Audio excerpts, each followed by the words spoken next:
बेहद स्वागत है जी सभी स्टूडेंट्स का। एक बार फिर हाजिर हैं जसमीत भाटिया जी हमारे साथ मौजूद हैं। कुछ दिन पहले फिर यूएसए के स्लॉट्स ओपन हुए और 10-12 स्लॉट्स लैंडमार्क इमिग्रेशन के बुक हुए हैं। अब आने वाले दिनों में ये स्लॉट्स कब खुलेंगे इसके बारे में अनसर्टनिटी रहती है, लेकिन स्टूडेंट्स क्या करें, जसमीत जी से ये समझेंगे कि स्टूडेंट कैसे पता करें स्लॉट्स कब खुलेंगे कब नहीं, और इंटरव्यू का यूएसए का प्रोसेस जो फ्रीक्वेंटली क्वेश्चंस पूछे जाते हैं एक बार उन पे बात करेंगे।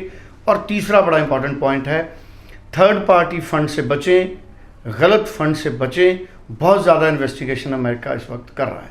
जसमीत जी आपका स्वागत है। Hello everyone. Jasmeet ji, USA में अब कौन से इनटेक हैं रीजनेबल फीस वाले, एक तो ये बताइए, और दूसरा मुझे पता लगा 10-12 स्लॉट्स आपने बुक कर लिए 2-3 दिन पहले।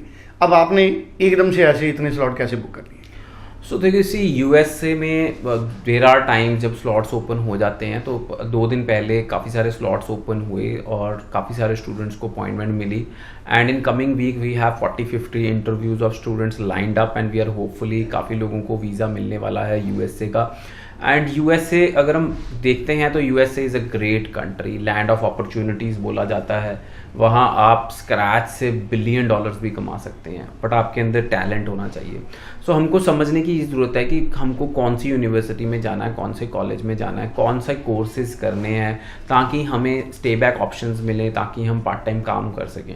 सो पहले तो मैं एक चीज़ क्लियर करना चाहूँगा कि यूएसए जब सेल होता है मार्केट में, it is sold at a very very wrong notion. So पहले तो एक बच्चों को बोला जाता है कि यूएसए में आप चले जाओ, पढ़ने की ज़रूरत नहीं है, आप वहाँ जाके जो मर्जी करो।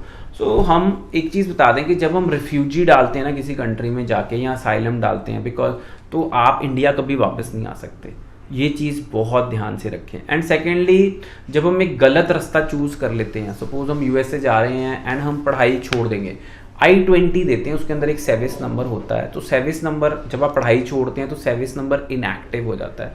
जब वो सर्विस नंबर इनएक्टिव हो जाता है, दैट मीन्स आपका स्टेटस इलीगल हो गया।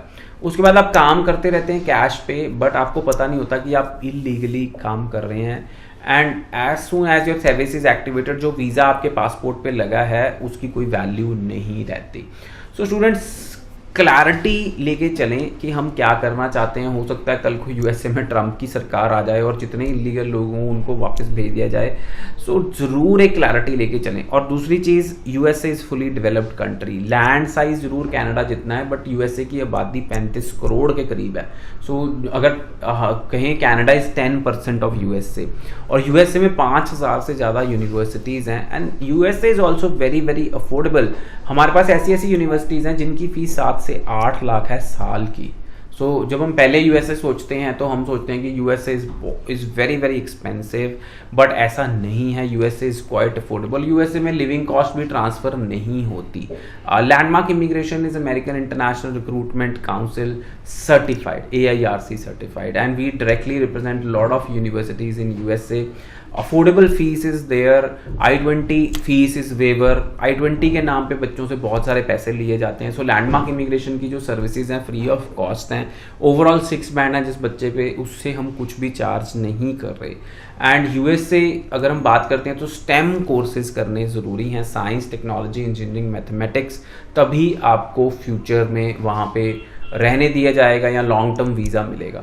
और CPT एंड OPT का मतलब बच्चों को नहीं पता होता। सब कहते हैं कि काम अलाउड है वहाँ पे। CPT का मतलब होता है करिकुलम प्रैक्टिकल ट्रेनिंग, यानी कि पार्ट टाइम जॉब आप तभी कर सकते हैं अगर आपके पास CPT अप्रूवल है। और CPT अप्रूवल आपकी यूनिवर्सिटी या कॉलेज देता है। काफ़ी सारे कॉलेजेस CPT अप्रूवल देते ही नहीं है। सो स्टूडेंट्स, ये चीज़ पता होनी बहुत ज़्यादा ज़रूरी है। और OPT का मतलब है कि पढ़ाई के बाद कितनी देर का वर्क परमिट। सो स्टूडेंट्स, अगर आप स्टेम प्रोग्राम्स में नहीं जा रहे हैं तो कई बार OPT भी नहीं मिलती है। So you should choose STEM programs only, science, technology, engineering, mathematics.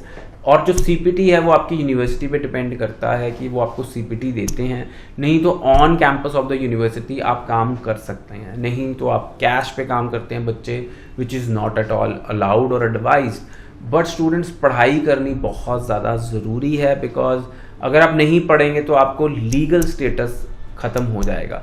एक और मैं आपसे इन्फॉर्मेशन शेयर करना चाहूँगा कि जब यूएसए का आपका वीज़ा आ जाता है तो आप कोशिश करें यूनिवर्सिटी या कॉलेज की 1 साल की फ़ीस जमा करवाएं, because recently there many students sent back from USA, क्योंकि वो फ़ीस जमा करवाए बिना यूएसए पहुंच गए थे और उनके पास फाइनेंशियल प्रूफ भी नहीं था।